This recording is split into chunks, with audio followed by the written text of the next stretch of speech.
Yo, yo, yo. It's Mark and Mark's Tarot.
Nice.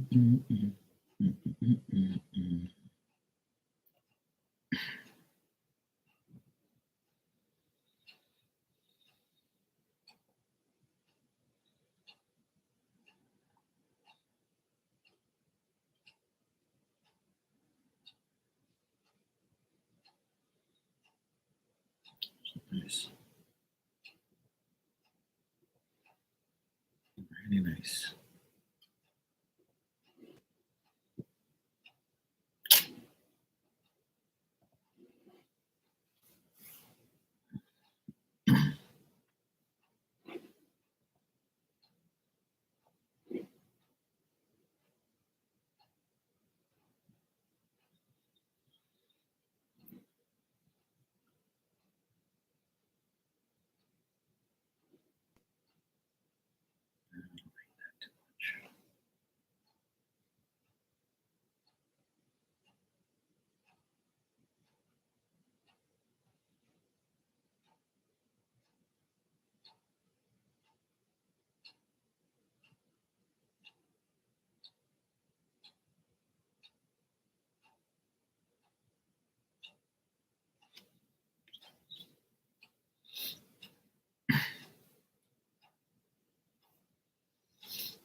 Mm.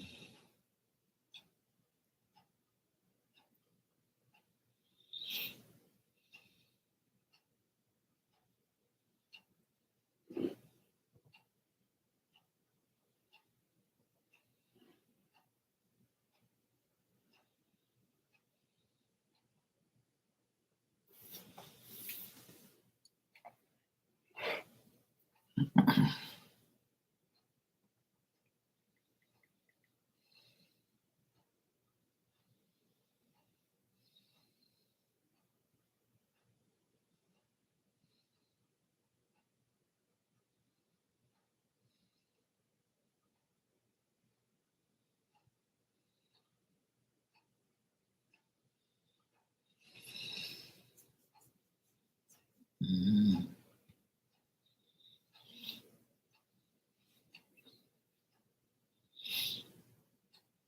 Wow.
Hey, Philomena, how you doing today?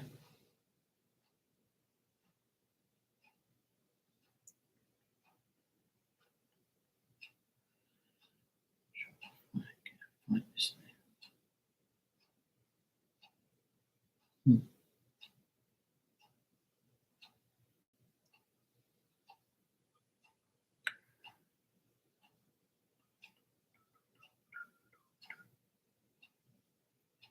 Hmm.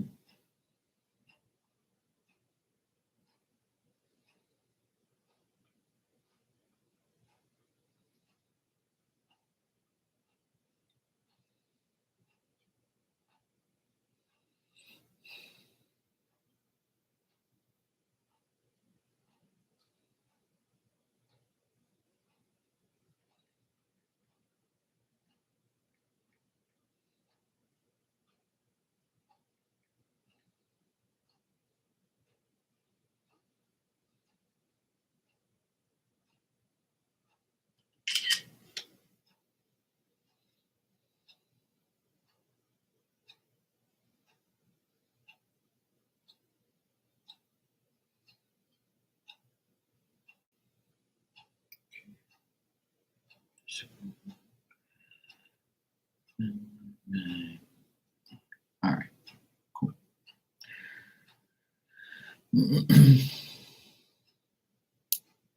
How you been, Philomena? Good?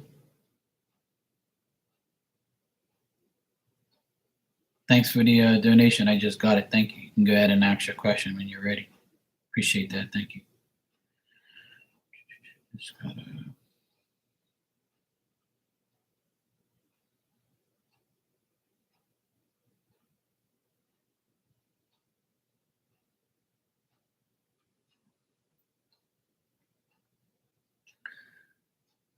Good.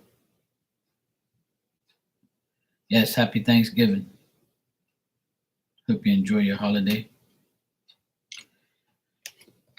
Here it's not a holiday, but we still celebrate Thanksgiving. All right, you're asking, has Edwin moved on? Has Edwin moved on from what? From you?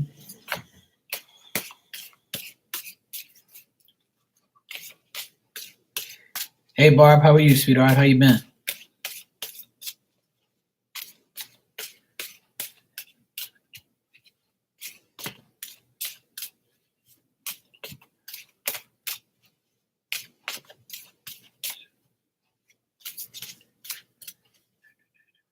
Fat and sassy? Hey, that's all that matters.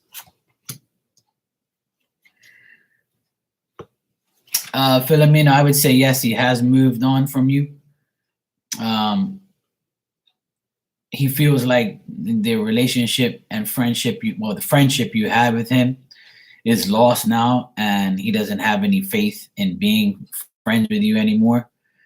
And the reason why is because he's disappointed about previous plans, and maybe you might have been shy and not, been too abrupt, upfront with him or whatever, or maybe he was shy, but he's possibly like going on to something else, someone else, or just trying to be better version of himself. But I feel like he was disappointed with the whole situation with you, and I feel like it's pretty much him, him like being dishonest. Yeah, right as you said, inconsistent. I got dishonest, and I just feel like he's a crafty guy. Like he was just up to no good, double dealing. Like he might have had someone else on his mind, or he just tried to see what he would get out of you, and then he couldn't get anything, so he moved on. So to answer your question, yes, he has moved on.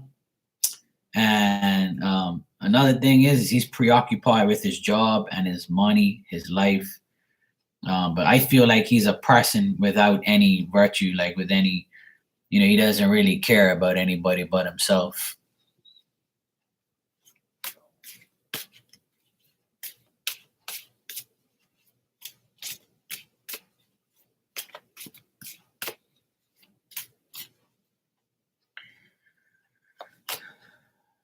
I don't see him with any other woman right now. I just think he's just being with him, doing things himself. I see him around another guy, like a friend, and they're up to no good. They just don't have anything going on with their lives. They're just like out there being whatever. I don't get anything good from this guy, Edwin Filomena. Mark's life is good. Um, I'm trying not. I'm trying my very hardest to not worry about everybody else, and will keep doing me. The bad people around me, the negative people around me, I'm just staying away from as much as I can, and so I can remain positive and remain happy. The weather is really shitty. My dad had an operation last week on his hernia, so I've been like taking he can't drive, and my mom doesn't drive either because she's got vertigo. So as I watch my parents, go through some tough times, I've been helping them out. I took the week off. I took my mom to the grocery store. I took my mom to town, to the city, to go pay her bills. I've also paid for some of their groceries just to help out. I got to take my dad to his appointment tomorrow because he can't drive. And on top of that, it's raining. So I can't really get much done outside. But in the meantime, I've been helping my parents. Yeah. It's sometimes it's hard staying away from negative people because they are around you. They live next to you, or they're around you. They work with you. So I try to stay away from those type of people. Yeah, I mean, my youngest sister and I are helping out my parents as much as we can. My older sister and brother, they don't really do too much. They're special. They have these crazy lives. They have no time for their parents. I'm being sarcastic, but yeah. My dad's okay. He's recovering pretty good. My mom, she's okay too. She's like recovered from her broken elbow. She's fine. She was walking fine today. She was, doing her groceries, lifting things. She's okay. She just thinks that she's always like my parents think that they're, inconveniencing me and stuff like that. They always like, oh, don't worry about it. You don't have to come get us again. You don't have to do this. Oh, well, don't worry about it. I know you're busy. I'm like, look, I took the week off so I can deal with you, so I can take you to places, do things for you. I don't really care. Like I work for myself so I can do whatever I want. So, I'm just helping them out. They appreciate it. There's always something to do at their house. I'm actually working at their house too. I'm trying to paint it all on the outside. But the last 3 days it's been raining on and off, and today it's been like raining more. So it's kind of dark out, like darkish outside. And it's starting to rain again, like sprinkle. So I can't really paint the house with this type of weather. Yeah. Yeah, my dad is 79 and my mom's 76. She goes 77 in January. And they're doing good. When you get older, obviously you have issues, you have problems. I rather have them around with problems than not have them at all. So I'm the type of person now, they haven't they've treated me different in the past when I was younger, obviously, but I don't take no grudges out on my parents because at the end of the day, they just want what's right for their kids. So, when it comes to my parents, I treat them accordingly to whatever situation it is. But sometimes they don't want help because they feel like, they're inconveniencing you and stuff. But That's not how I told my mom, you're not inconveniencing me because I took the time off to cater to you guys because my older sister, she can't do anything. My brother, he can't do anything. He doesn't have time to help. They don't have time to help my parents. And my youngest sister, it's her birthday today. So I told her, don't worry about mom and dad. I'll take care of them. You enjoy your birthday. So always Mark to the rescue, which I don't mind. It's my parents. They've done a lot for me. So least I can do is help them out when they're in need. It's not going to be too much longer. I have to deal with it because my dad, he'll be able to drive next week, hopefully. So that way he'll, be going to the grocery store, going to his appointments, taking my mom places, whatever. They're very independent. They don't like to bother anybody. But, they have no choice. I got to help them. So I help them as much as I can, which is fine. So I also, my mom doesn't want me to pay for her groceries and pay for stuff, but I pay for it anyway. Sometimes you see like these TikTok videos or these videos where like a guy is like he'll come behind somebody and put his card there and like bleep and like pay for everything, and the woman's like, "What the heck are you doing?" And the guy's like, "I just wanted to pay for your groceries. I'm paying it forward." That's what I did the other day. I was like, my mom was like, "Don't you dare pay for my groceries. It's a lot of money." I was like, "I don't care. I'm gonna pay for it." So she was mad at me because I paid for her groceries, but hey, at least I did it. I don't care. I can afford it to pay for her groceries. It wasn't that much anyway, but I did it. Hey Mia, happy holiday to you. Happy Thanksgiving. Yeah, I want to be a good son, and I am a good son. I wasn't years ago. I was like, a rebel. I put my parents through a lot of, uh, sleepless nights being crazy and not obeying their rules and laws.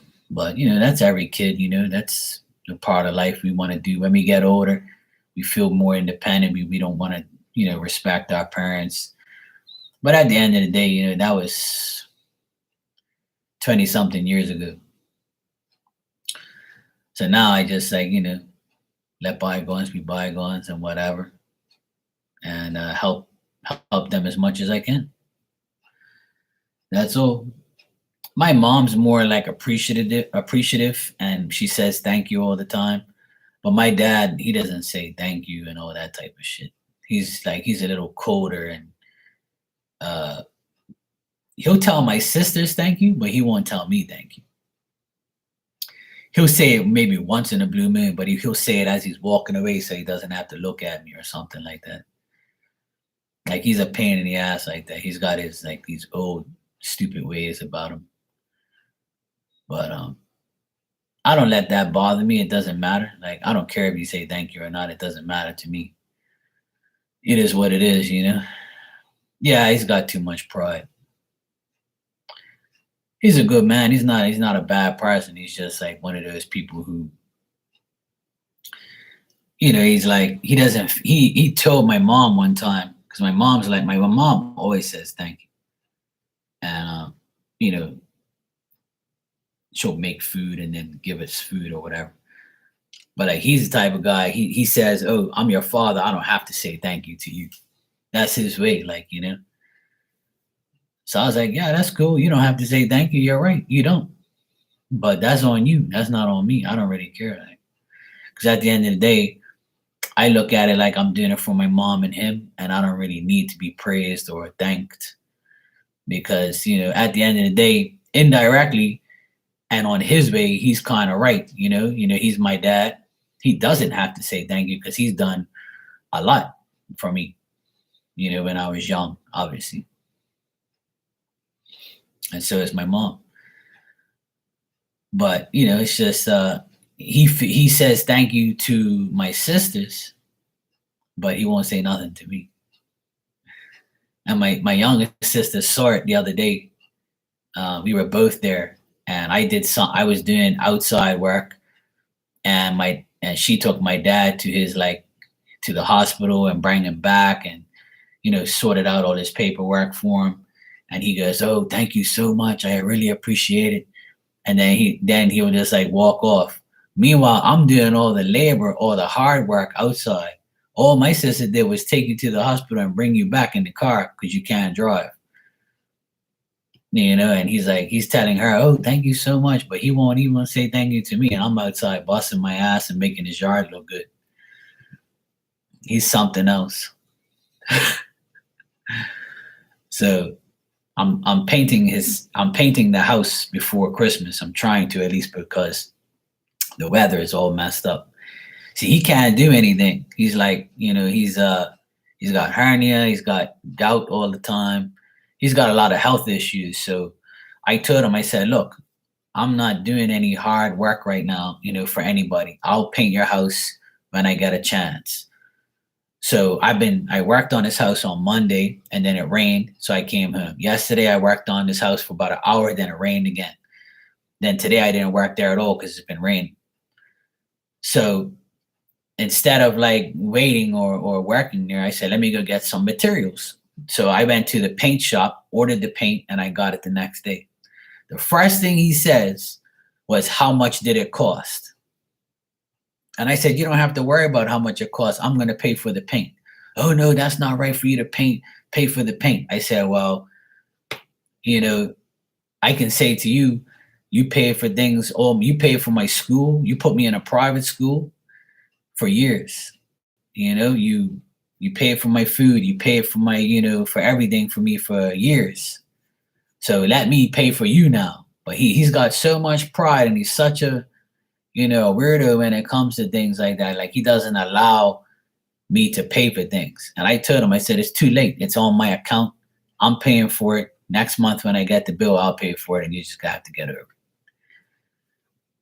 So he kept asking me, "How much did it cost? How much did it cost?" And I was like, "Don't worry about it. You ain't got to pay for it. I'm paying for it because I get a discount. I got 20% off. I'll pay for it, and it's not going to be no burden off of my back." Because I'm painting the house and working on the house, he doesn't pay me to work there, obviously, because I don't want him to. And even if he did, I wouldn't take his money anyway. And I can afford to like not get money from him because I don't need his money. I just want to paint the house, and so he doesn't come outside and hurt himself.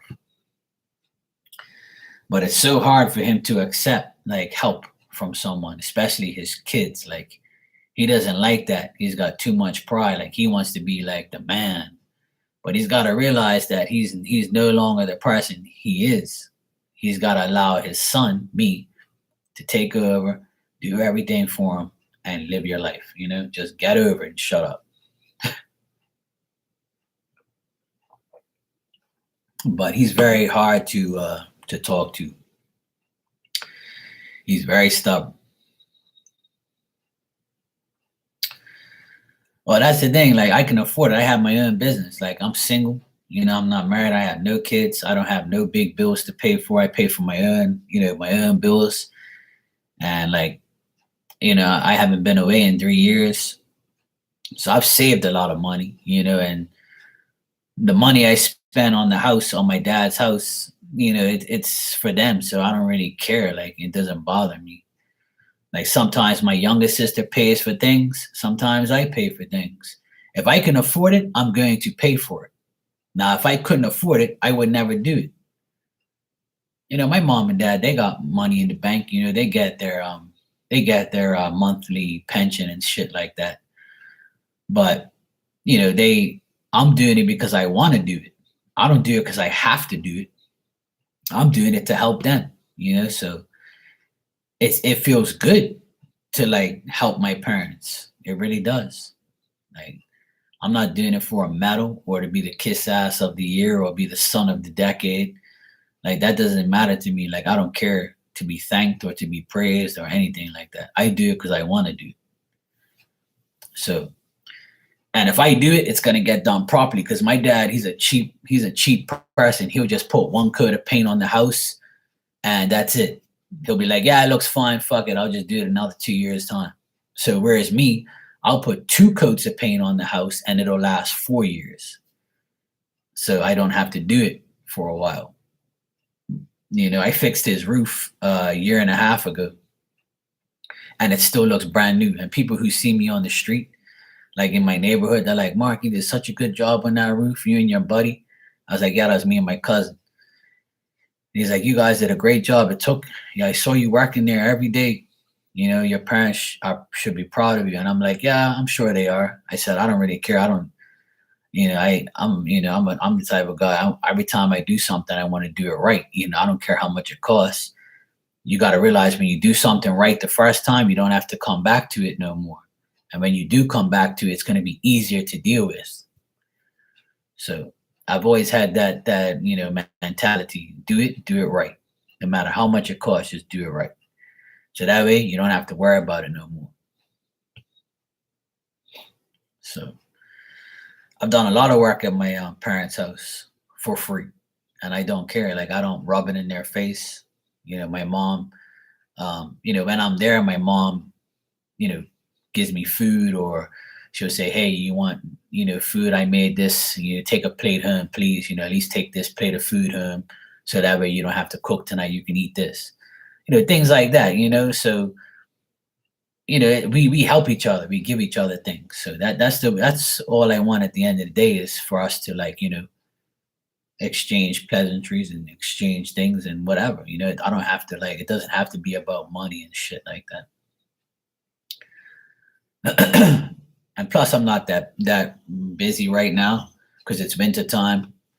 People aren't really doing too much. So that's why I took on doing it. Yeah. My dad messed up his house by doing, half-ass shit. Because my dad, he's a cheapskate. He's so cheap. He buys everything cheap. He just gets everything. I don't know. He's not like me, and I'm not like him. We're father and son, but the only thing we have in common is we both work hard. That's it. Nothing else.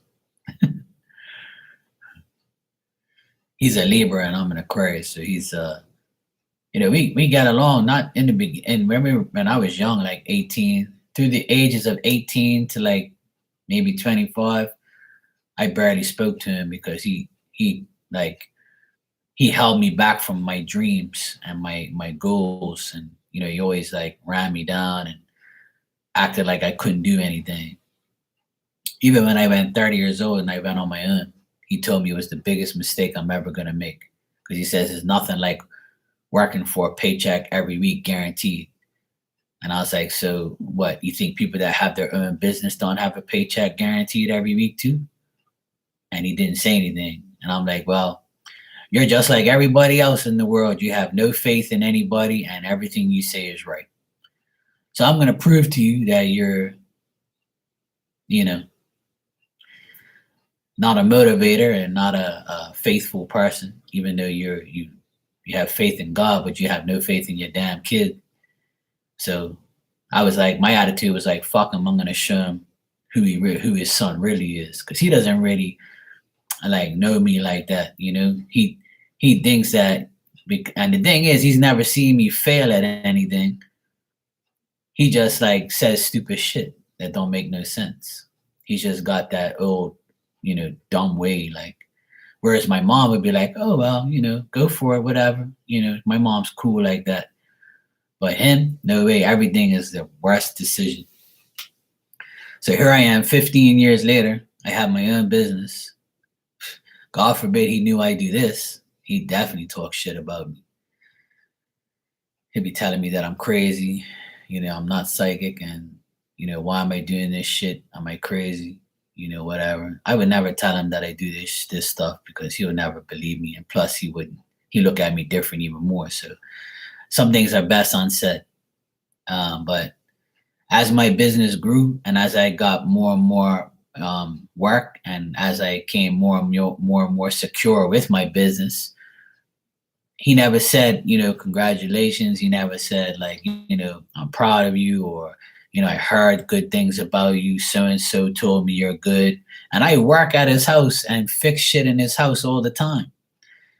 but he just doesn't like he knows, but he doesn't like express his because he knows he's wrong. See, I proved him wrong, and he doesn't like that. People don't like to be proved wrong. He rather if I failed, he would be the first one to say, "I told you you shouldn't have left your job. You know better. You don't know what you're doing." And nah, nah, nah. Like he's that type of person that would be ready to like tell you he told you so, but he never said that shit to me. You know, he's he's uh he's a great dad. Don't get me wrong. I'm not running him down, but if he was more if he was more supportive and more motivate like he was if he was a motivator or like actually I don't need his motivation because I'm self motivated. So I had a lot of people that told me that I was gonna be successful, and you just gotta work hard and do what you have to do. So my mom always had my back, and my youngest sister, she always had my back. She told me, "Mark, don't worry about that. Just work, do what you have to do. I'm gonna get you work. I'm gonna put your name out there. I'll help you." And she did. She put me out there. And then my friends' parents got me to do work at their house, and then here I am, still going. Still successful, still doing my thing. And I have many talents. I do a lot of stuff, all without the support of my dad. So I don't really care. Like, it doesn't matter to me. He could say whatever he wants. It doesn't bother me. But I'm the first person he calls when it's to fix something. Yeah. So at the end of the day, I love my dad. I love my mom. Even though my dad is a pain in my ass and he could be the world's biggest dickhead at times. But that's just the way he is. It's just the way he is. That I don't pay him any mind no more. Like I just fix things, prove to him that I'm the guy. And then when he's at church, his friends tell him, "Oh, your son Mark, he did an electrical job for my cousins, friends, mamas, sisters, whatever. They love him. Your son is good." Like, and my dad would be like, "Oh, okay, yeah, cool. Yeah, nice to hear about him, whatever." And my mom's in the background. My mom told me that it happened a few times at church that people will come up to them and say, "Oh, I didn't know your son was an electrician and had his own business. That's great. You should be proud of him." And my dad would stay quiet, but my mom would be like, "Oh yeah, I'm proud of him. I'm proud my Mark does good. He come a long way. Blah blah blah." But my dad, he would stay quiet. He wouldn't even tell me that someone told him that, but my mom would tell me everything. So it's kind of funny. Like I kind of think it's funny that he's like that because I'm totally different. Like I don't have kids, but I have 6 nephews. And when they come to me and say, "Hey, Uncle Mark, what do you think about this?" And I'll encourage them. Or anybody who comes in here and says, "I think I'm psychic and I would love to start my channel, do you have any advice?" And I would tell you, because I'm not a hater. Like I want to see everybody succeed. And that's truly honest. I want to see everybody succeed. I don't care like if you do better than me or you fail at something or whatever. That's on you. I can only tell you to do so much. Like,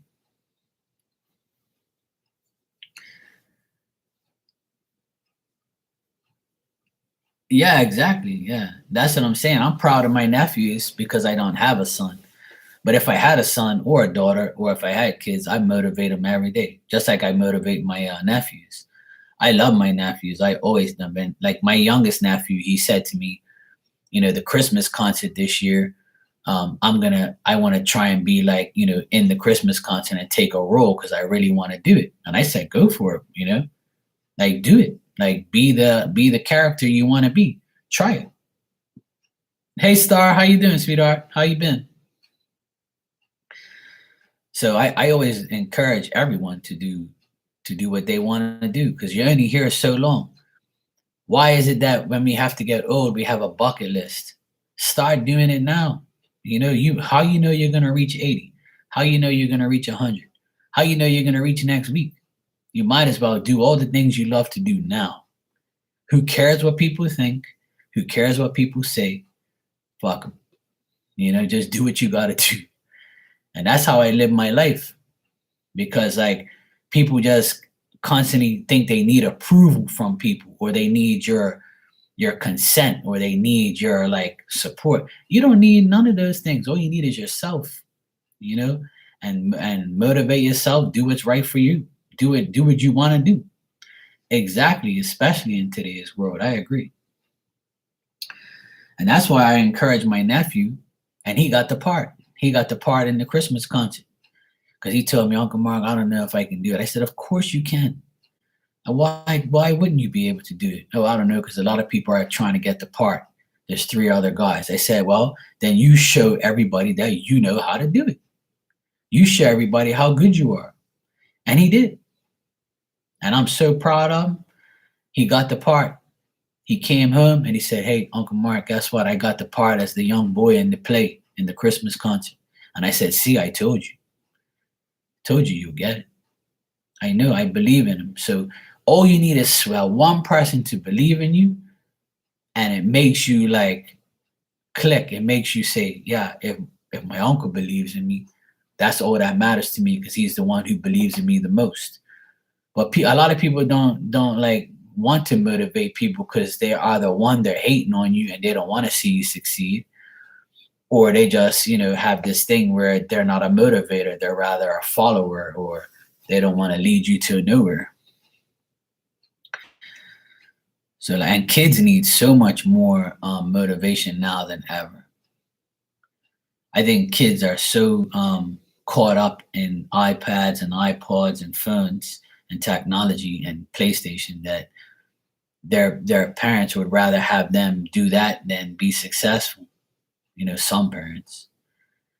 But me, like I can't see. I tell them all the time, stay away from all that, TikTok and all that shit, and just like do what you have to do. Like, finish school, do what you have to do. And they look at me and say, well, you didn't finish school, you dropped out. I said, well, back then, that was my choice. But you have a choice now to not work hard like me outside in the hot sun and be, and do things like that. You guys came outside with me for a couple of days and you ran back inside. You were like, fuck this. I don't want to be out here doing construction and electrical and doing yard work. And I said, see, that's why you should stay in school. Hey, Nadia, yes, I got your donation. Thank you. Right now, me, I'm an accountant working for the federal government. Okay. Oh, see, that's what I just finished saying. If you feel like that's the career path that's meant for you and you're happy doing it, what career path is meant for you is the career path that you desire. So right now, you're telling me you're currently an accountant working for federal government. If you enjoy going to that job every day and you like doing it, then that to you, that should be your career path. That should be what you like. But if you want to be, a business owner of a cosmetics company, then you should be that, because that's what you want to be. If you want to be a hairdresser or whatever you want to be, you might be just doing this accounting job because, it pays the bills, or it's money. It's a good job. So you have to ask yourself, the career path you want is what you want. Yeah, you have to go for what you want. That's my opinion, but I'll check the cards for you. I always encourage everybody to do what you desire. You want to cook, you want to run a restaurant, do that.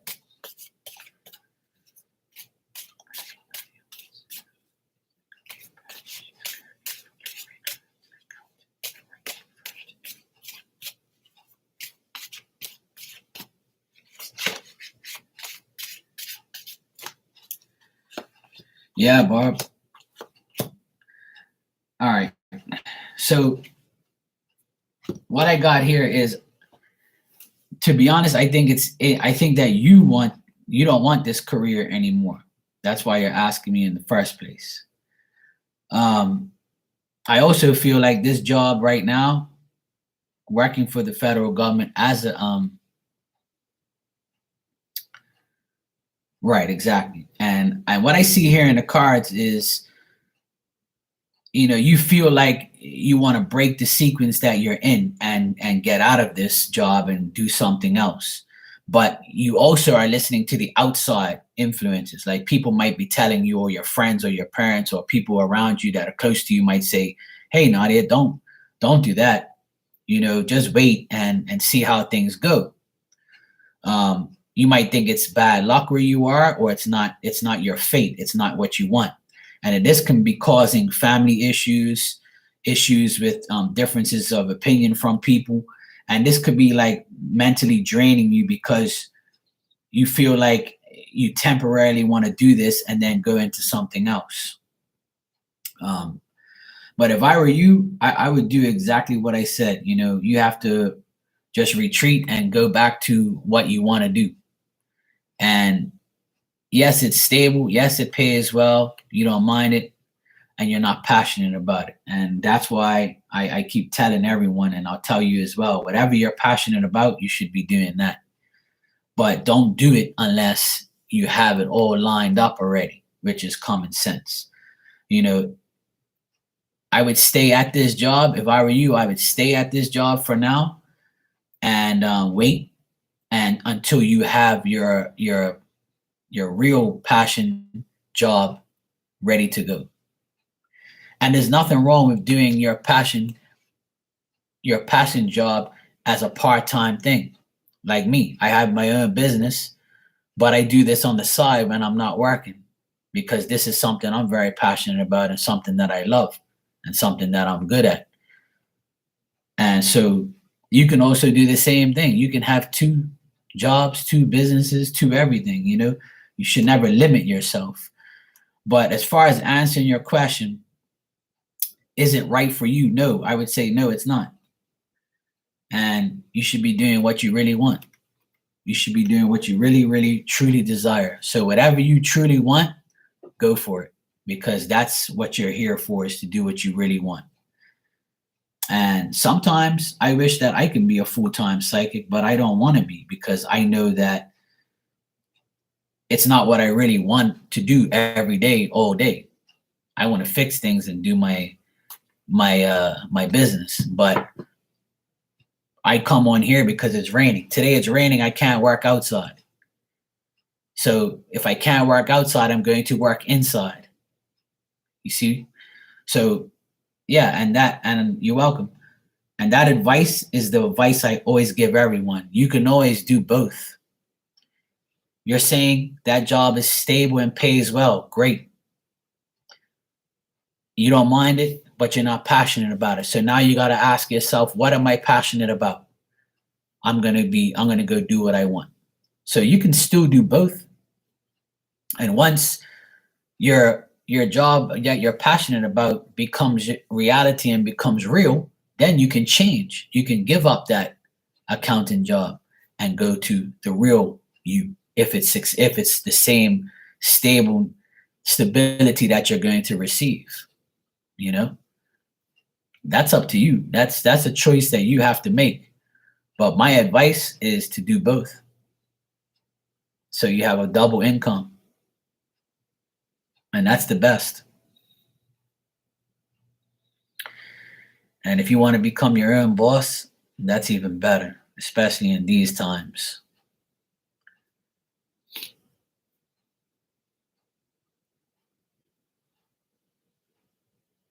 And if I can do it, anybody can do it.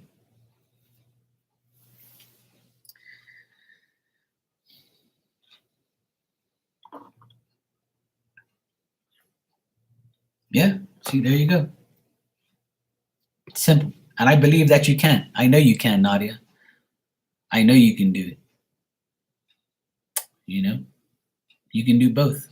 And then if you feel like, I'm 45 years old, and in maybe 15 years time, I might not want to work hard like I do now anymore. maybe 10 years time, I might say, fuck it, I don't want to do that. I don't want to work hard out in the sun anymore. And I say, you know what? I'm going to do full-time psychic stuff because that's what I love. That's what I care about. And I'm going to go ahead and do it. That's just me. But I'm always like, that's my decision. But in the meantime, doing both is great. You know, I've been keeping good, Star. Everything's good. Just, you know, taking care of myself.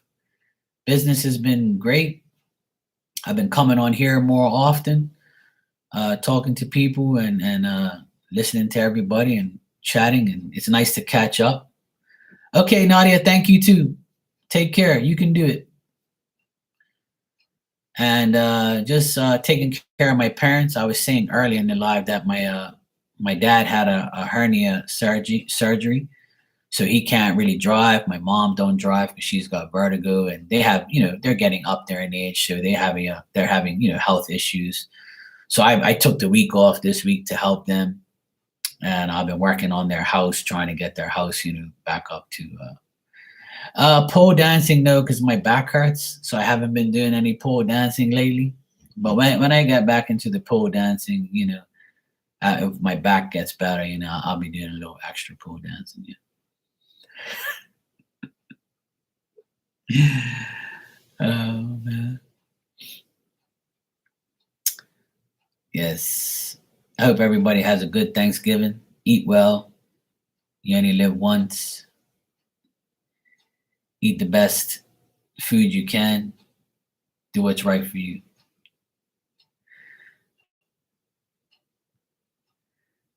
But yeah, I'm trying to. As I get older, I have to also take care of my body, and you know, sometimes I do a little bit too much, and then the next day I wake up and like, you idiot, you're not 20 again. So I mean, it's kind of but everything works out. You know, God works in mysterious ways. You know, God's great. God's amazing. I've this year has been a year where it's been very difficult. You know, I had to deal with a lot of bad people, a lot of negative people, but like when I get rid of negative people, good people come back into my life. So it's like, you know, I always tell people like it's not hard to get good people in your life. You just got to get rid of the negative ones. Oh yes, definitely. Yeah, before the world went crazy. But I'm still trying to have as much fun as I can in these chats with everyone and have fun and laugh and just trying to motivate everybody to be better for themselves. And you know, I always try to be as positive as I can and just tell people about my experiences. And I want everybody to share theirs as well, you know. And you know, it's a lot of people go through a lot worse things than we do. And you know, I guess that's why I've been blessed for so long.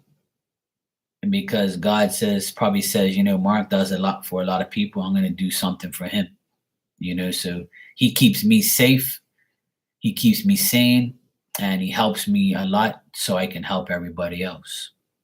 Because I have the mentality that if I don't do it, it ain't going to get done. So the more I help, the better life he gives me. And I don't look for him to give me a good life because that's up to us really to enjoy to have a good life is up to you.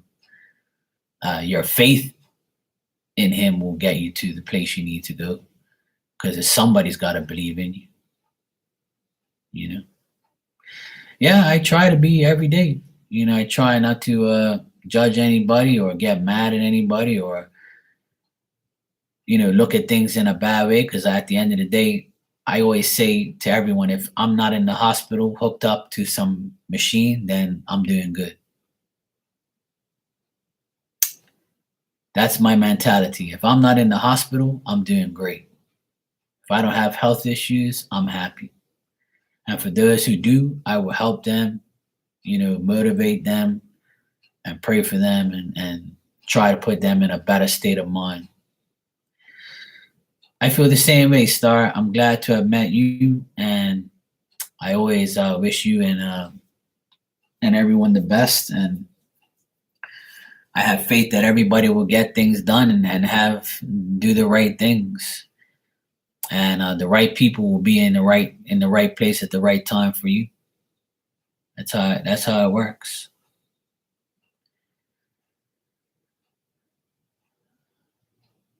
Yeah, that's good, Barb. Um, it's good to help. This is holiday time is the most emotional time for a lot of people, because a lot of people during Thanksgiving and Christmas, end of the year, people are struggling. I honestly, I wish I could do more, but I think I do my share.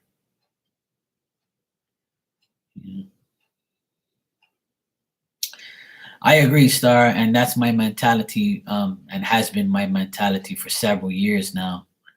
Um, I try not to complain about anything because I know there's so many people in a very bad situation.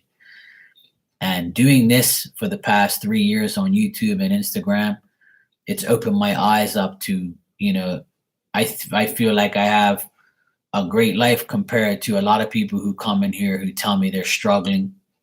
You know, Sorry to hear that, Brownie. My condolences to you, sweetheart.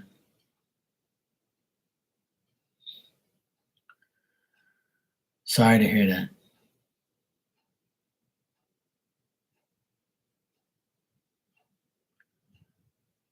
And this is why, I always tell people, like, you're here today, gone tomorrow. And it's just life, but at the end of the day, that person is no longer struggling, no longer suffering, no longer in a place where they know they have to like live another day in agony or pain or discomfort. That's and at the end, and also I also tell everybody, when somebody dies, their physical body's gone, but their spiritual body will always be next to you. They'll always remember you, they'll always have time for you, they'll always help you, they'll always nudge you in the right way. They'll always make sure that you're going to be okay, because that becomes their job for you. The physicality is not there, but the spirituality is, and that's stronger than physicality, in my opinion. There's more people in the world that are dead than alive. So spirit is the ultimate. Spirit is always going to be the ultimate power. And that's it. Sure. And the more spirit you have on your side, the bigger your spirit army is and the more powerful you become. But you have to believe that.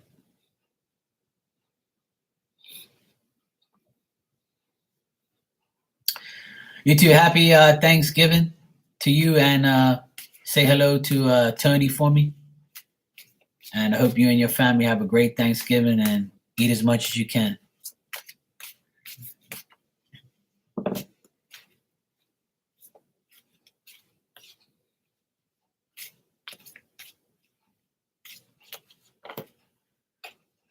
Yeah, sure. Yeah, sure.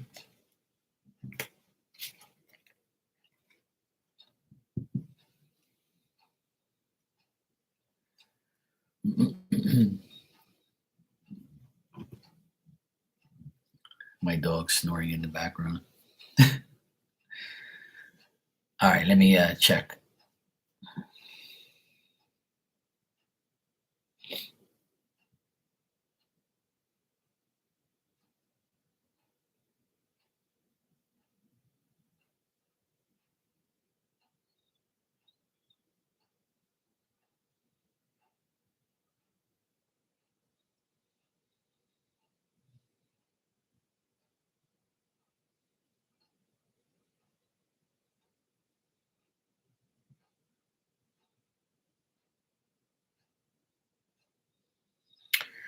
The first thing I get from your mom is thank you. Like I see her like laying down, and I see like her hands, and her hands give me like a cold sense, like a cold feeling. Like her hands were cold. The last time you may have touched her hands, they could have been cold. Or she felt like cold when she before she passed away.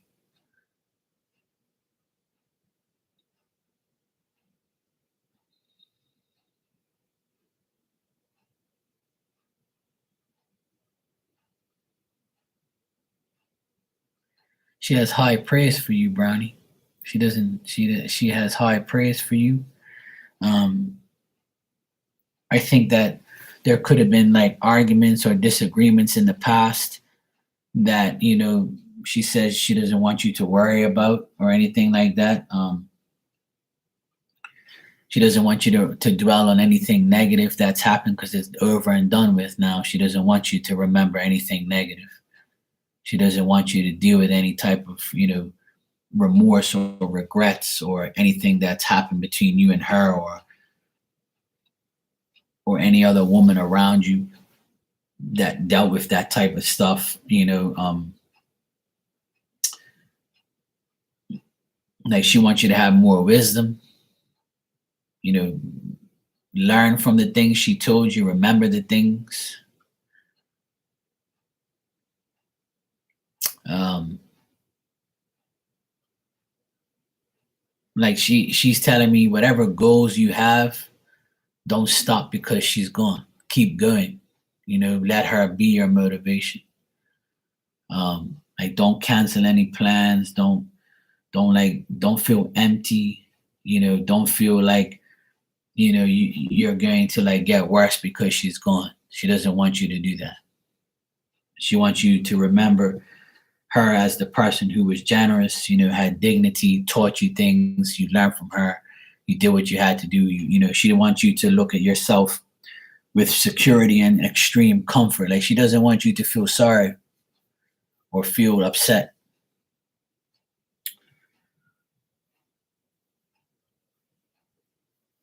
Especially feeling more secure now or feeling like security of stuff from her.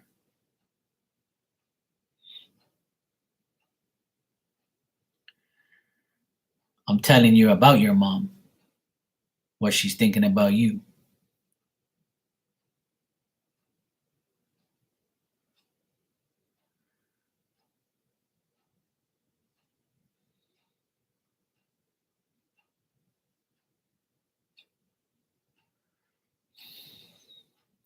Did she pass away? No, I haven't got anything. No, I don't see anything here. Hold on a sec. No, I haven't got anything. No. That's fine.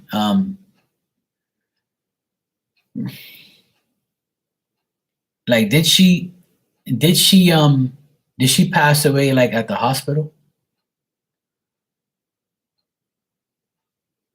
Because I'm trying to figure out something here because I can see her on a bed, but I'm not sure if it's a hospital bed or her bed.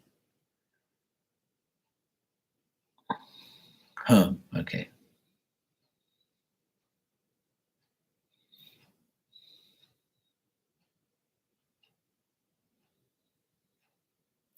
I think that was the best thing that could have happened to her was her passing away at home and not in the hospital because I don't think she wanted to pass away at the hospital.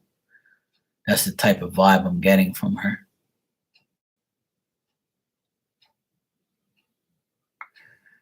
I just feel like she honestly I feel like she was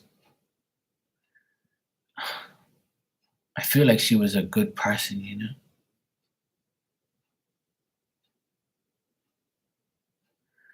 That's fine, sweetheart. I just want to keep the message going because I don't want to be distracted by, money or anything like that.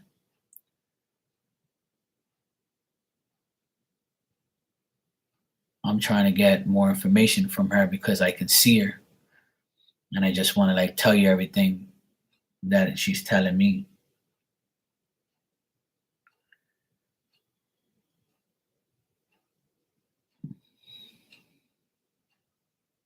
Hmm.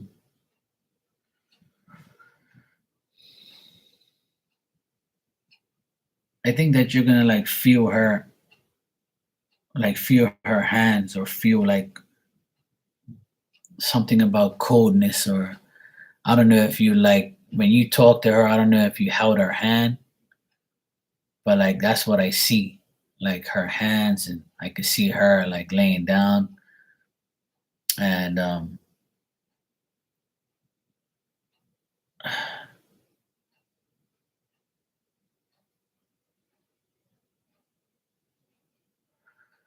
yeah, I feel like, I feel like she's happy to be gone, because she probably went through. I keep getting coldness. I feel like her. I don't know if she told you, like, I feel cold, or her body was cold, or her hands were cold. But like I keep getting that for some reason. And or maybe like it's like more of her saying like she doesn't want to be cold towards you, or you towards anyone else. And I feel like things will, she knows that there's a lot of dignity and grace now in her mind. She's extremely comfortable being where she is now, not being, worrying about death, and finally going and understanding like I feel like she's happy because she thought she was gonna die in a different way, or a different place, or maybe she thought she was gonna be hooked up to machines at the hospital or something. So some people want to die in their own home. They don't want to be around that place. So I feel like she's happy that she passed away in her home. Like I feel like she has that was like gives her more dignity, gives her more grace, gives her more happiness to know that she didn't have to go through all of that shit. But she doesn't want you to like dwell on anything negative from the past. There's no like she wants you to know like she looks at you as, a person who, is was there for her, gave her everything you could, and I think she'll be leaving you, more than her spirit. It'll be more that she leaves you behind for you. You know, I think that now that she's gone, you'll be comfortable with, everything that I feel like she's gonna make you happy, in spirit, and she sincerely loves you. She sincerely cares about you. She knows you're devoted, and she knows that everything will be favorable. You just got to keep talking to her. You got to be sociable. You got to like, say, hey, mom, this, and that. Talk to her every day.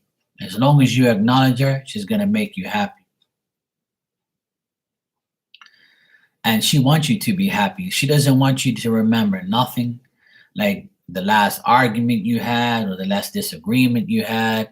Like she doesn't want you to remember anything negative. She wants you to remember her in a positive, and she wants to also feel the same about you. Honestly, I feel like it's an accomplishment um, that she's about to give you, like more happiness. You know, I don't know if that makes sense, but like I feel like she um, every day that went by, she appreciated what you did for her.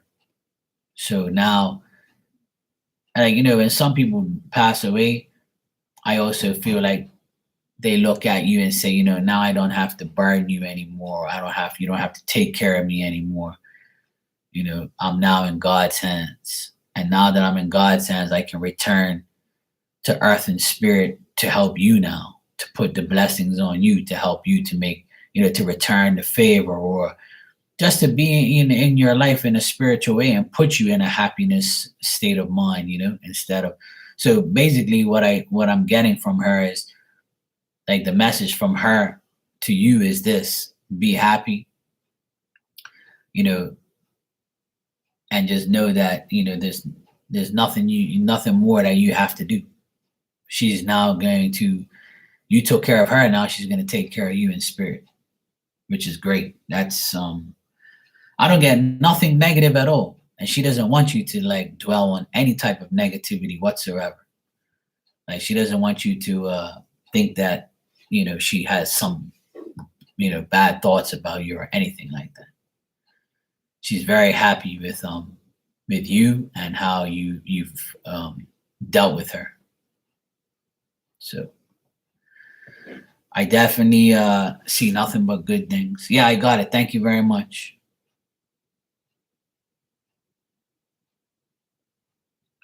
Yeah, I can see that. I actually got like chills when I saw her because I feel like she's resting now, Yeah, and she also does as well. I feel like she was a like a luxurious type of person. Like she had everything she wanted and had everything she needed. That's why she died happy.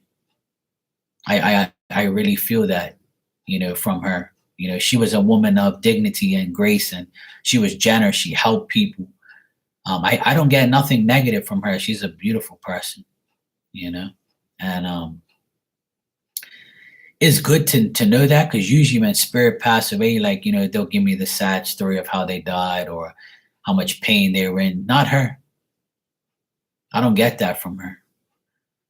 I get that she's happy to like to I feel like she lived a good life.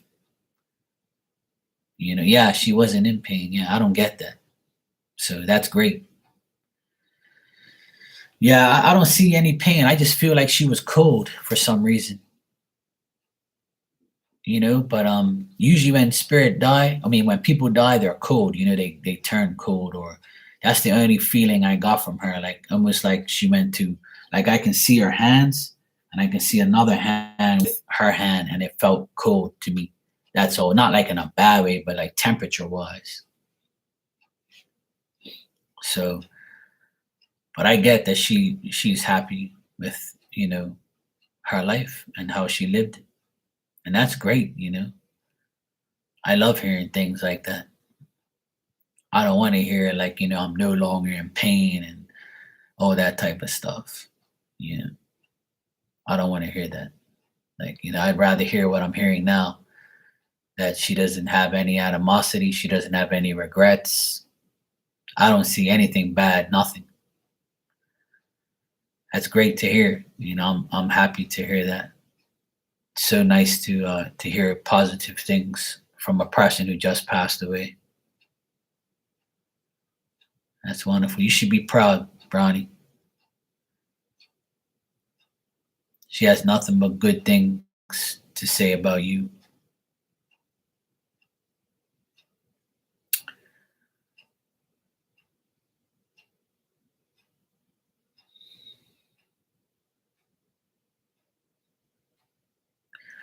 Just follow her footsteps, sweetheart. That's all.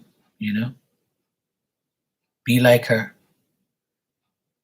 If she helped people and gave people dignity and showed love and helped people and was a generous person, just continue to be the same.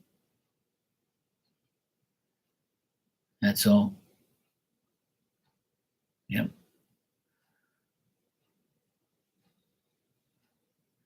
Usually, when I get a spirit that passed away in a bed with, and I can see them in the bed, and I get like I can see their hands and stuff like that,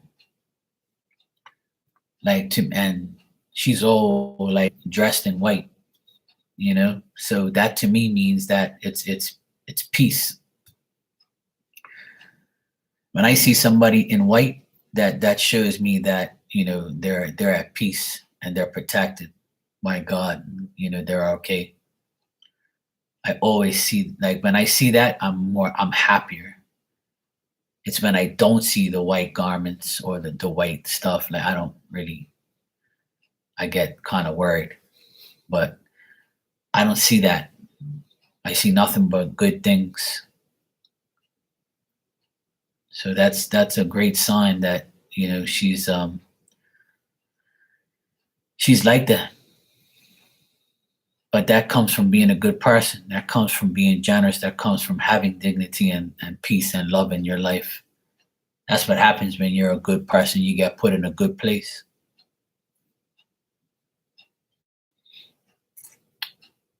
bring tears to my eyes. Actually, I love seeing that. I love seeing somebody in peace when they pass away. I can see that. I get that from her. I honestly can see that when a spirit like extends their hand when I'm watching them, like that just shows me that she lent a helping hand to people, and she's happy. I can barely see her face, but I can see like her body on a bed and extending her hand and like saying, to me, allowing me to read what she's saying and to hear what she's saying and to see what she's saying. So when she extended her hand, it felt cold to me, but that's just like, her way of saying, you can ask me, you can talk to me. I'm open, giving. Yeah, and I feel she has a lot more to give to you from the spirit side. So be prepared to see, hear, feel, and get a lot more blessings from her. She's ready to give you a lot more. She wants you to feel the grace, the dignity, and I can't explain more like how much she's going to do for you.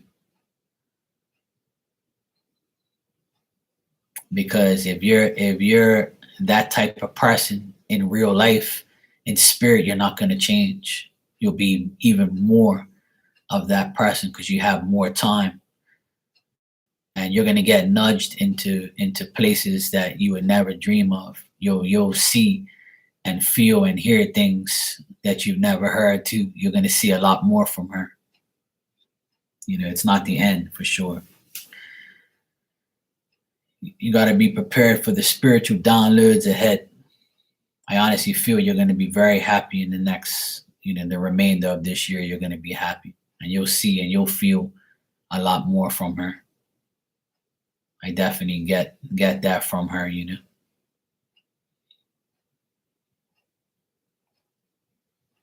You're welcome, sweetheart, and thank you for allowing me to tap into her energy and read her. Yeah, I feel like she'll be helping you more than you ever realize, and I think you realize it. I think you know that. I know. I have a feeling you know that she'll always be there. She probably told you that before she passed away.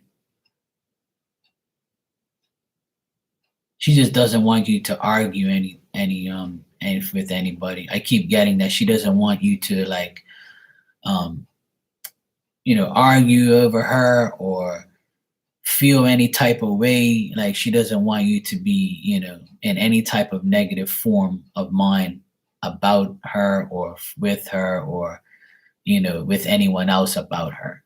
I don't know if that makes sense to you, but if you have siblings or if you have other family members that know that you are closer, they might, have some type of animosity towards you or think that, like don't argue about her belongings, what she's left behind, things like that.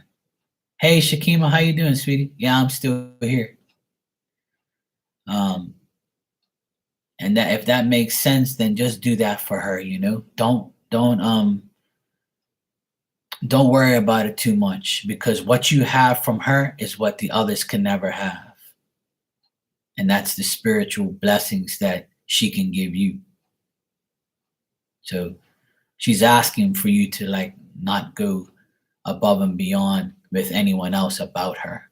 Just let it be, because some things you can never change. Some people will never change, but you can change and say, I'm not going to argue. I'm not going to, you know, my mom's gone and I know she's always going to be by my side. I don't care about materialistic things, money, belongings.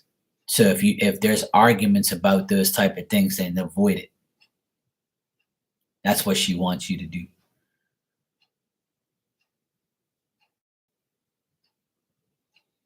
Yeah. So That's what she like, she pretty much wants you to know that you'll be happier without those things.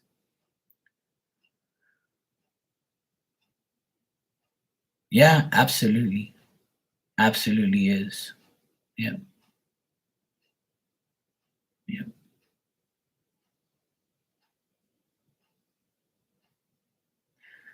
This is what I tell people all the time. It doesn't matter when they die, how they die, that you'll always have that person. You just have to accept the fact, that they are there in a spiritual form now more than ever. Okay, Brownie, take care. My condolences to you and your family again. Take care and just know that mom's always there. You have nothing to worry about. And she's happy that you acknowledge and care about her and love her so much. And remember what I said, don't argue and don't make any fuss, because you have what the others don't have. And that's our spiritual guidance and power to help you. That's more than materialistic and money things. Remember that. Yes, exactly. That's a good attitude. That's what I want to hear, Bronny. Thank you. Yes. And thanks for the donation. I appreciate that. Yeah. Take care, sweetie.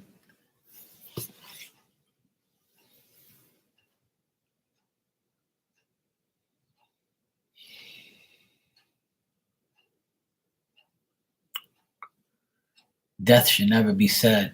It should always be another way to be happy that the person that dies can now help you in spiritual world.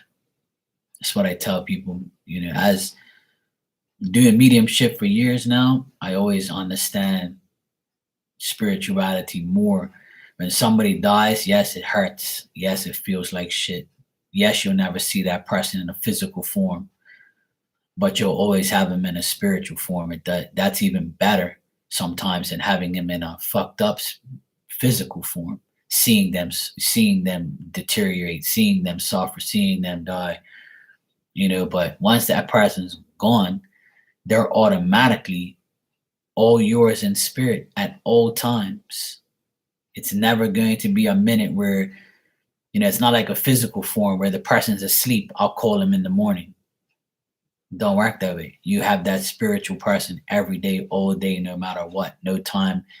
There is no certain time. They're there for you 24/7 now. And all they ever want is for your acknowledgement. That's all they really want at the end of the day. And you have to put yourself in their shoes. If you're dead and gone, you passed away, and nobody thinks about you, or nobody cares about you, or nobody visits your grave, or nobody acknowledges you, how will you feel? You'll be like, yeah, see, I'm dead and gone. They got the money, they got the belongings, they got a house. Look at them. It's like, fuck me. Yeah, they don't care about me, or they don't believe that I'm a spirit. So that hurts. That would hurt you, wouldn't it? Of course. You would feel like shit if someone didn't acknowledge you after you die. But if you do acknowledge that person and you do show acknowledgement and love and care for that person in spirit, they're going to show you double in return. And that's no lie. That's a fact. And I know that is a fact. And I can confirm it, and so can a lot of other people. Because you get signs, you get dreams, you get downloads, you get good things happen to you. That's just it. If you believe, you receive. It's that simple. But if you don't believe that, then you're never going to understand spirituality at its highest point. See, they want you to believe. People want you to believe that once that person is dead, that person is gone and you can't talk to them, you can't deal with them, spirit bullshit. So it's all, trash. No, that's not. And once again, when a person passes away, they automatically become a spirit. There is no crossing over. There's none of that bullshit. That's like, don't listen to these people. They're giving you false information. Don't ever let a medium con you to believing that shit. Because I can't stand when a person says, oh, they have to be crossed over. I'm going to cross them over. Who the fuck are you to cross somebody over that's already crossed over? Who are you trying to bullshit? Hey, Mike, what's up, bro? How you doing? So, you've seen it in they always show when a person dies, the spirit leaves their body right away. So if your spirit is right away, how is there a crossing over? There is no such thing in my belief. That's just something that that's just something that people want to put a label on, in my opinion. This is just my opinion. You can believe what you want to believe, but from my experiences, someone who passed away, you can see them right away. And that's just how it is, reality. I don't have to prove it. I already did. But some people have this thing where they want you to believe fake shit. They want you to believe that they have the power to cross somebody over to the other side. Don't believe that. Please don't.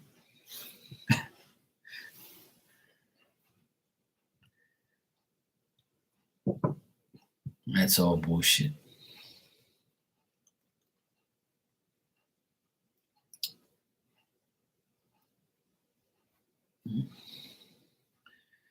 When you die, I believe you have a choice. God approaches you and says, hey, look,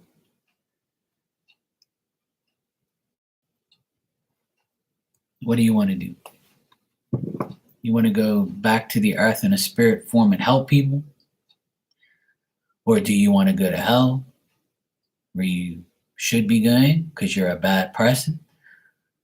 Or, do you want to repent your sins? You want to be forgiven? Because if you do want to be forgiven, then I can do something for you. You can go back to earth. You can help all the people that you love and you care about. And I believe God gives us the power and the option to do those things. But that's my belief, because God is that powerful. He can do that. God's work. Exactly. And that's why I tell people, that's my belief. You can believe whatever you want. But that's my belief, is that he can do that. In the Bible, it actually says that, that when Jesus died, he went into heaven and he went into a grave. He went to a graveyard and he brought some of the saints and some of the people that he knew that passed away and bring them back out into spirit and back into the earth. So if that says that in the Bible, then how am I wrong? Because I've seen it. So this is what I'm trying to tell people, like, don't let people fool you. Don't let people say I have to cross you over. There's nothing, like, that's all bullshit. Like no human being on the earth can cross over a spirit to go anywhere. That's God's and Jesus' job. That's not our job as humans here. I don't care what medium you are, you can't do that. That's not, you don't have the power as a human being to cross a spirit over to somewhere. Like, who are you anyway? Yeah, you're not like that. When I hear people say that shit, it aggravates the living crap out of me. It really does. Because that's just totally fake. And I've heard people say that on YouTube, and I want to like go through the screen and say, no, go read the Bible. But anyway, I know religion is a touchy subject to some people, so I'll keep quiet. Mike, I got your donation, bro. What would you like me to check? And thanks. You can believe in whatever you want. That's my belief.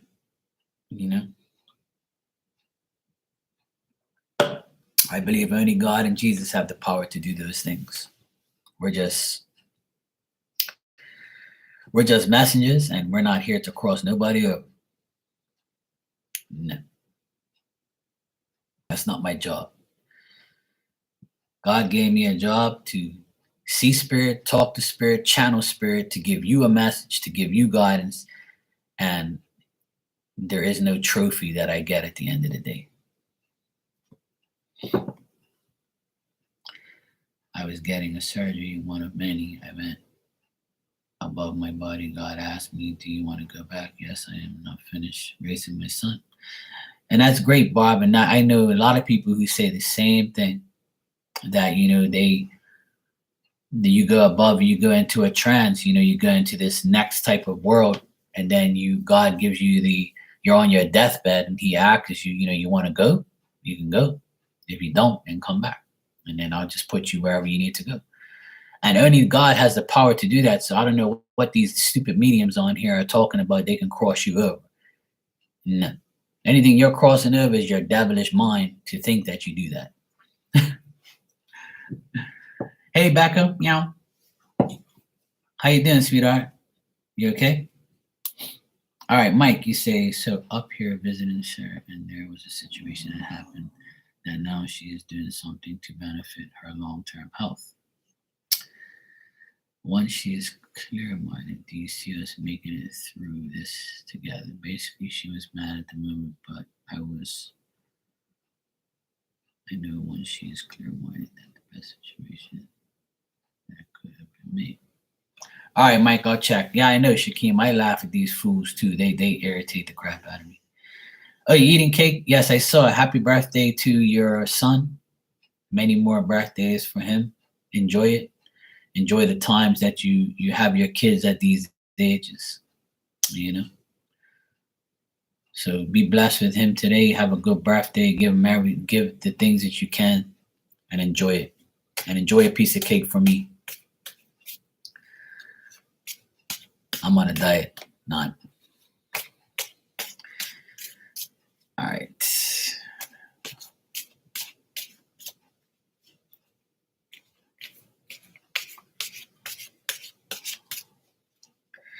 Oh, nice. So you get to eat cake in peace. That's nice.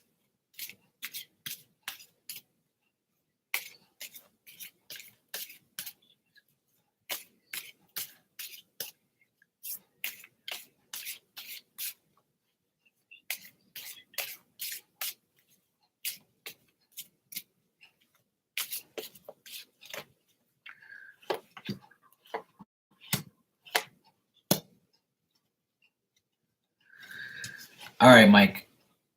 As far as like seeing you guys together and it all working out, it's still up in the air. There's still like, I think it's all about her. She has to. She feels like she's got a threat to her safety. She doesn't feel safe.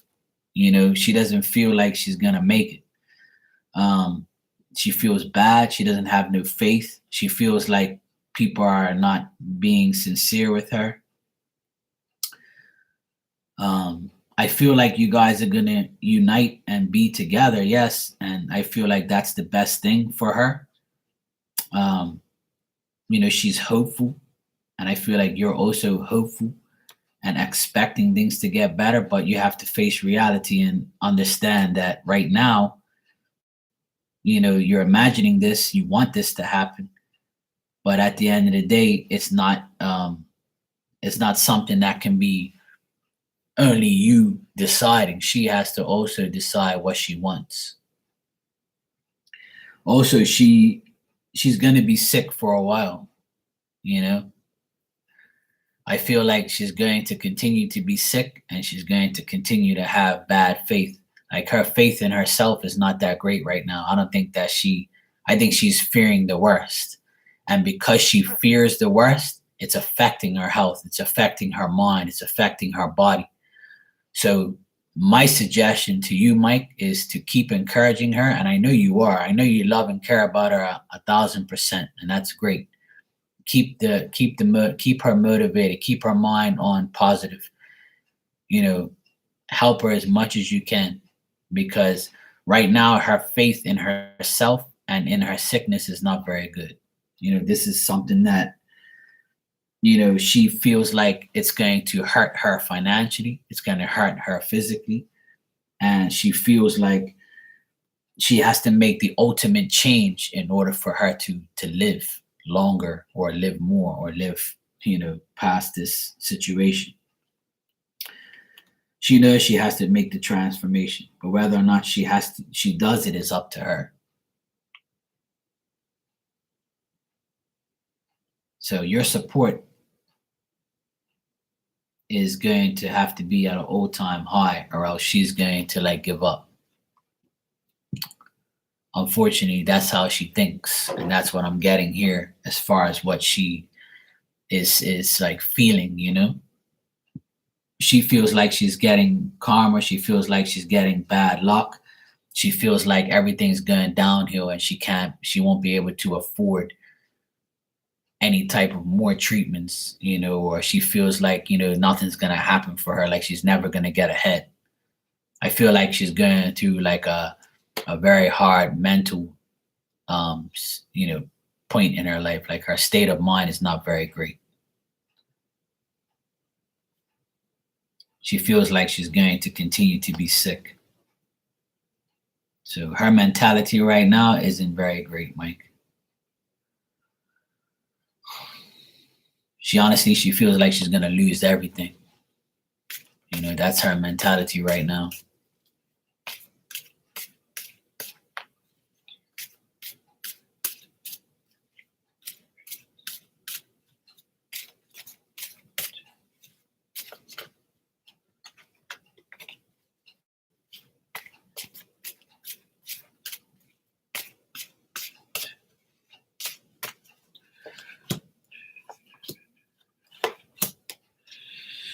Yeah, I keep getting pretty much the same thing.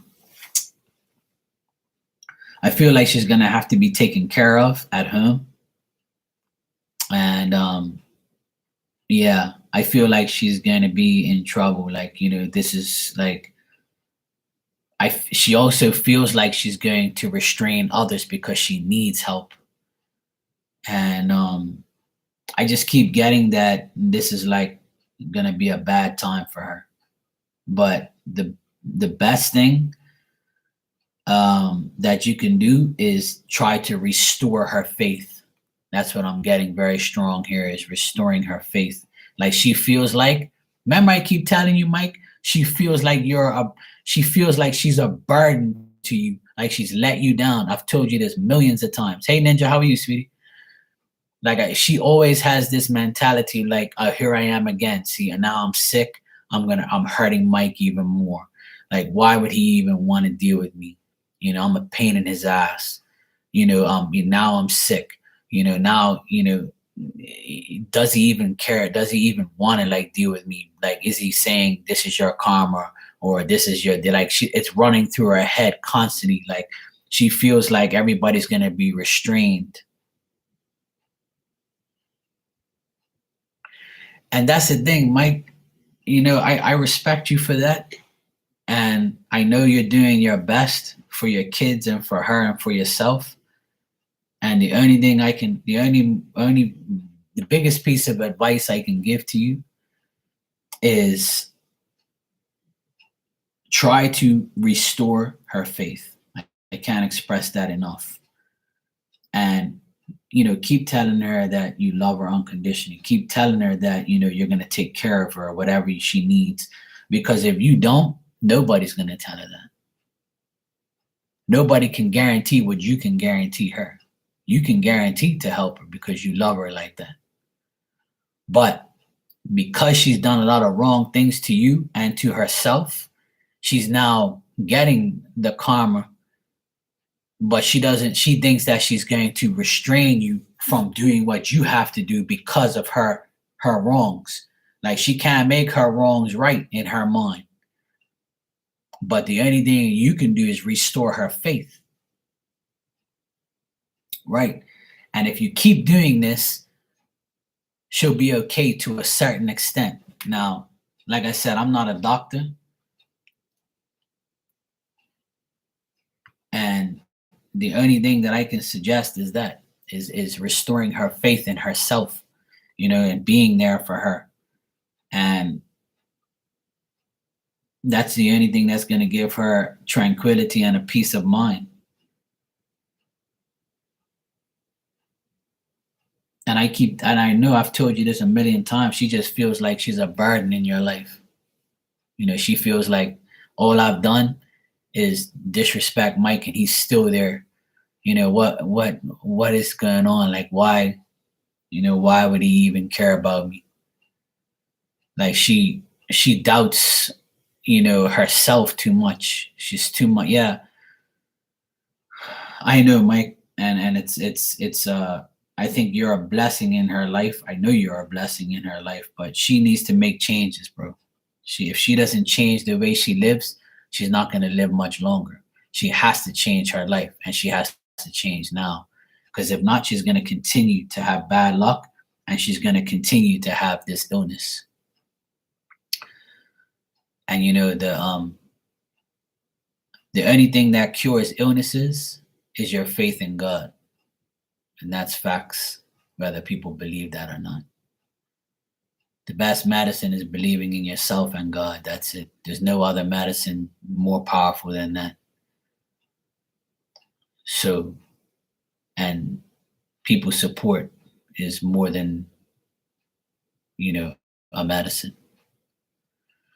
So you got to make it contagious. Let the kids support her, you support her. That's the only way it's going to work, bro. Because I feel like her faith is going out the window. She has no faith right now. She feels like, sometimes I feel like she's saying to herself, I'd rather die than be a burden to Mike and the kids ever again, or to anybody else that's around her. Like, I feel like that's what she's saying to herself. That's how much faith she's lost in herself. It's like she feels like she's a bad investment to people, or she's going to be a security. She's going to be like a financial loss to you, and she's going to like be a problem, She's going to feel like, people are going to have to take care of me, and she doesn't want that, or she doesn't feel like people have to. She doesn't want to be a burden to anybody. So unfortunately, her faith in herself has been tarnished. So I know it's sad. I know it's trouble. I know it's like you feel, that way, but love conquers all, bro. I that's all I can say. It's up to you to make her feel better with your love and your care and the support of you and the kids, and hopefully she gets better. But it's still up to her. Her illness has to be her priority. If it isn't, then she's gonna put herself further in a bad place.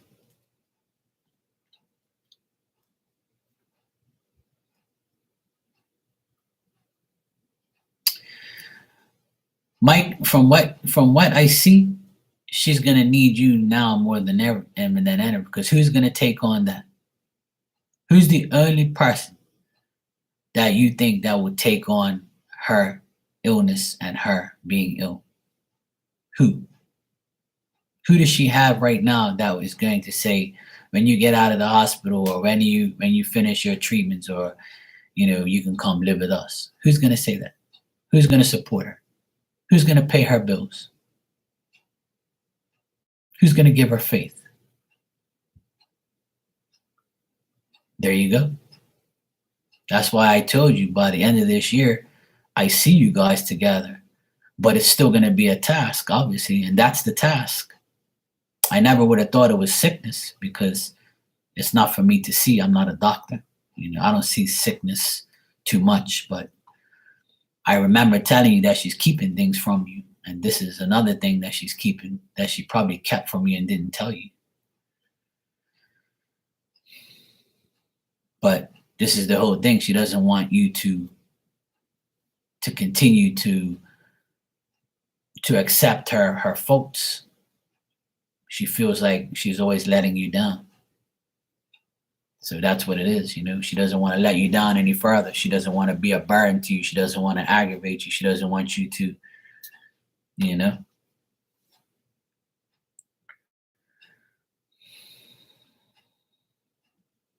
Yeah. Sorry to hear that, bro, but I'll light my white candle for you and her and pray for you guys and hopefully she'll be all right. And that's all you can do is, you know, I know you're willing to help her as much as you can, and you're probably her last hope, and you will be her last hope. You know, I know, bro. I know it's not easy, and like I said, I have faith that you'll make it better. You just have to, if you're willing to do it, then more power to you. Like I said, love conquers all. Your love for her will heal her. She just has to accept it. The thing is you can do whatever you want. You can help as much as you want, but if the person doesn't accept the help and doesn't accept your love, then that's on them. So this all boils down to her. She has to make the decision. You can offer the to help, and you can offer the love, you can offer all those things, but it boils down to her. Yeah, see, that's what people's vows are when they get married, but they forget that part, conveniently forget that part. I always tell people there's a story of a man I know here in Bermuda. He's a piece of shit in my eyes. His wife got cancer and he left her because she had cancer. Then she died a year later. He got a divorce from her and married somebody else.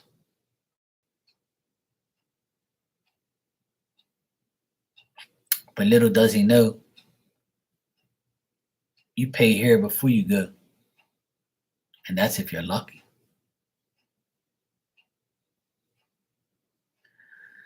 So people don't really care about their vows. Some people don't, some people do. But I admire you, Mike. You're a good man, bro. And if anybody has told you that, I'll tell you that. And that's something that I would do if I was in your shoes. I'm doing it with my parents. My parents are not doing that great. My dad had a hernia surgery. He can't even drive. So I had to go pick up my mom. My mom broke her elbow this year. I've been taking care of my parents, doing things, taking them all over the place because they can't drive. I took the week off to help them. And why not? It's my parents. They did a lot for me. So it's, my turn to help them. I have other brothers and sisters, but they can't do what I can do. I can help more than they do because they have their families, they have their lives. I can do what I want. So you got to help when you're needed. You never know. So helping people is the best thing to do. The more you help, the better you feel, and the more help you get from spirit, the more help you get from God, the more acknowledgement you get from the universe. Being bad doesn't get you nowhere, but being good will get you everywhere. But you have to believe that. You can't say, oh, I'm always doing good shit for everybody and I get the bad end of the stick. The reason you get the bad end of the stick because you said it. You put it out there to be put there. That's why in the past you see those things where it's got the angel on one side and the devil on the other, and they're competing to get into your head. You got to go like that low. Get that devil off your back. That's what they want. Evil always wants to be in front. That's the challenge of everyday life. Good versus evil. And you have to always be good. If you're not good, then evil is going to take over and then you're going to be fucked. And then you're going to sit there asking for forgiveness when your time is up.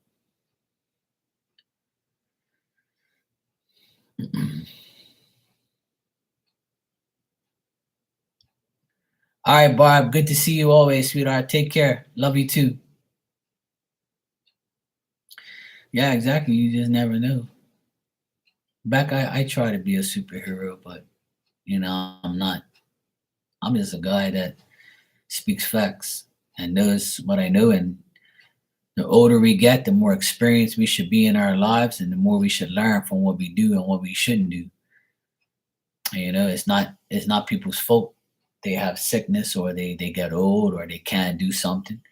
We all need somebody, you know. There's no I in team. And that's what I try and preach on here from the day I came on here. We all need each other. We have to help each other. And if we don't, and we become selfish, oh, it always, Barb.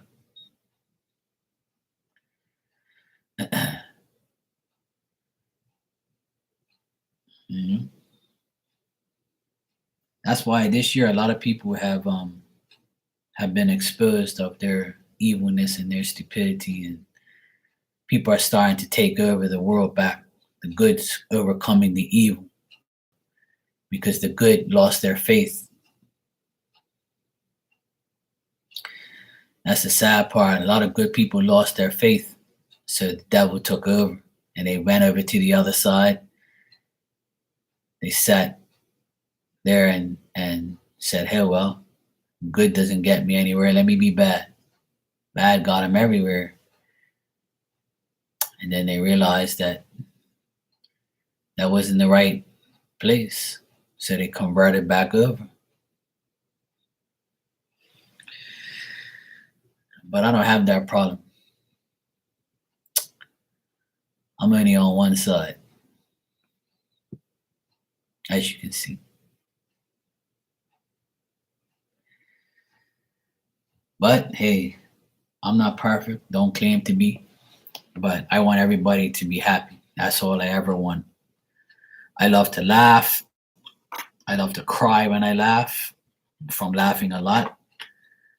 I want everybody to be happy. I want everybody to be healthy. I don't want to hear bad things. I want to hear good things. I want to try and be as positive as I can and positive for everybody else. That's all I want at the end of the day. Live, laugh, and love. That's all. I don't want nothing else. No negativity, no bullshit. I want everybody to be happy. When people tell me things, I'm happy for them. Genuinely, I really am. That's all I ever want, is for everybody to be happy. No problem, Mike. Wish you the best, bro, and I hope everything will work out. And if you keep believing it'll work out, it will. You know, the best thing is life is when we're down and we get back up. Because if you don't get back up, you lose. We all go through our situations. Nobody's perfect. Nobody has a perfect life. We just have to keep going, man. Do what we can while we're here. That's the best thing we can do, is do what we can while we're here. That's the best way.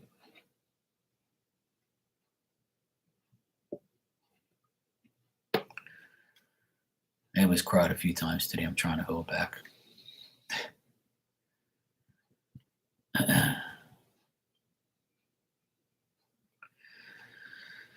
Well, see, Mike, you lost already if you say things like that. See, you got to be positive and say Christmas is going to be good because she's going to get better and she's going to be with me and the kids, and it's going to change her mentality. It's going to make her feel better.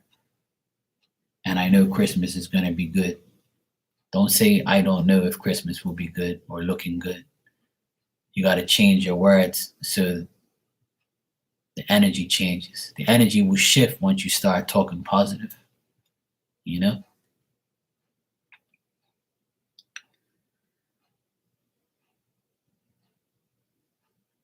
So keep being positive. Don't think bad. Don't think negative. Just keep telling yourself that she's gonna be with you and the family, and she's gonna get better. She's gonna come home. You're gonna take care of her. She's gonna appreciate it. Her eyes will open. She'll realize that she needs you more than anything. She'll realize her mistakes. You gotta preach that out into the world, you know? I know, Mike. I know.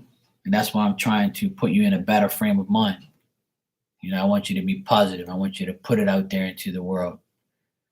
You can't be like her. She's putting herself down. She doesn't want, she doesn't want to be positive. You've got to be the positive one.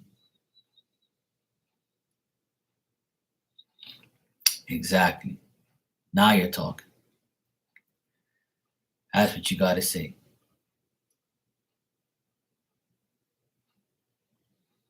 It's hard. It's hard to deal with. Life is never guaranteed to be easy. But if you're willing to adjust and make things right and help her as much as you can, you're going to benefit, and so will she. Like I said, love conquers all. Love is the answer. Love is all healing. Love is the only thing that you can do to heal the situation. So your love for her can end up being beneficial in the end. But it also has to, come from her as well. She has to be in a like you said earlier, she has to be in a better frame of mind. And if she's sober and if she becomes in a better frame of mind, then that's better for you. She can be able to think. She'll be able to get herself clean and happy and back on track. But that's only gonna happen with help. Because when you have an addiction problem, you need people to help you. If not, who is gonna help?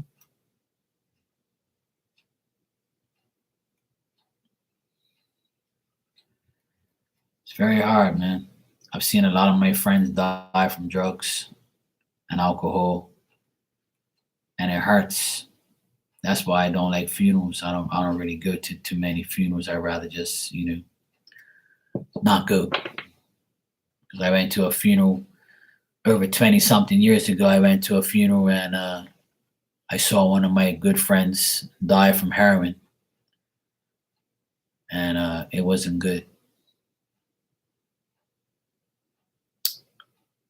It hurt very much.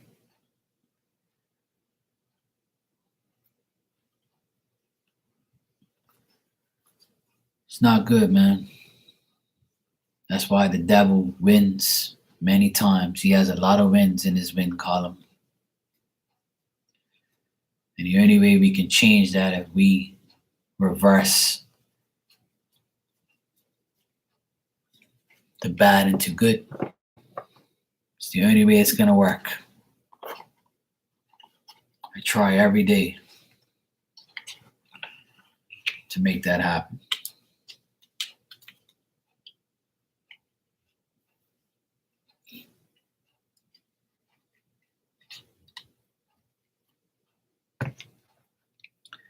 Only way it's going to happen is if we do it, if we make it happen.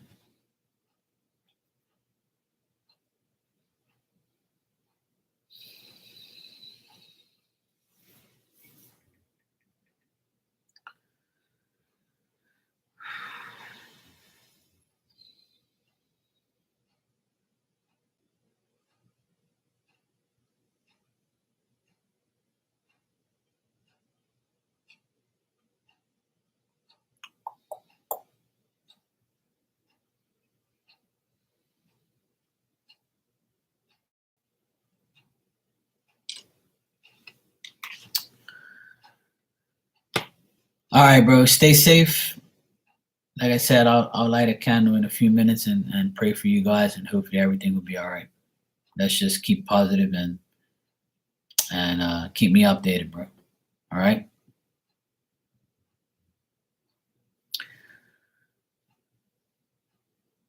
No problem, man. Thank you. I'm gonna get out of here myself. I've been on here for 2 hours, so I'm gonna take a break, and I might be back on later on tonight. I'm not sure yet, but I might be back on later. All right. Thanks, everybody. I will see you all later. Take care.